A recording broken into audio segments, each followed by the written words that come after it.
नवी पेठेतील कापड दुकानात काम करणाऱ्या अल्पवयीन मुलीला लग्नाचे आमिष दाखवून तरुणाने वारंवार अत्याचार केलाय।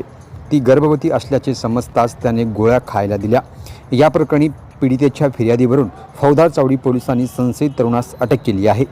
सुजल नुले, वय वर्ष 21, राहणार सोलापूर असे त्या संशयिताचे नाव आहे। पीडिता लहान असतानाच तिची आई मृत्यू झाली होती। कौटुंबिक परिस्थिती हालाकीची असल्याने पीडितेचे वडील मिळेल ते काम करून कुटुंब सांभाळतात। पीडिता नवी पेठेतील एका कापड दुकानात कामाला होती। इंस्टाग्रामवर सुजलची पीडितेसोबत ओळख झाली। त्याने मोबाईल क्रमांक दिला आणि दोघेही फोनवर इंस्टाग्रामवर बोलू लागले। 2-3 महिन्यापूर्वी सुजलने कापड दुकानाजवळून त्याच्या घरी नेले। घरात कोणीही नव्हते। त्यावेळी तू मला खूप आवडतेस, माझे तुझ्यावर खूप प्रेम आहे, आपण लग्न करू असे म्हणून अत्याचार केला। त्यानंतर त्याने 5-6 वेळा अत्याचार केलाय। एका महिन्यापूर्वी कामावर असताना अचानक उलटी आली, चक्कर येऊन मळमळत होते। दुकानातील महिला सहकाऱ्यांनी पीडितेला एका खाजगी दवाखान्यात नेलं। 16 मार्च रोजी दिवस गेल्याचे समजले। पीडितेने त्याबद्दल सुजलला सांगितलं। 2 एप्रिल रोजी सुजलने घराजवळ बोलावून 5 गोळ्या दिल्या।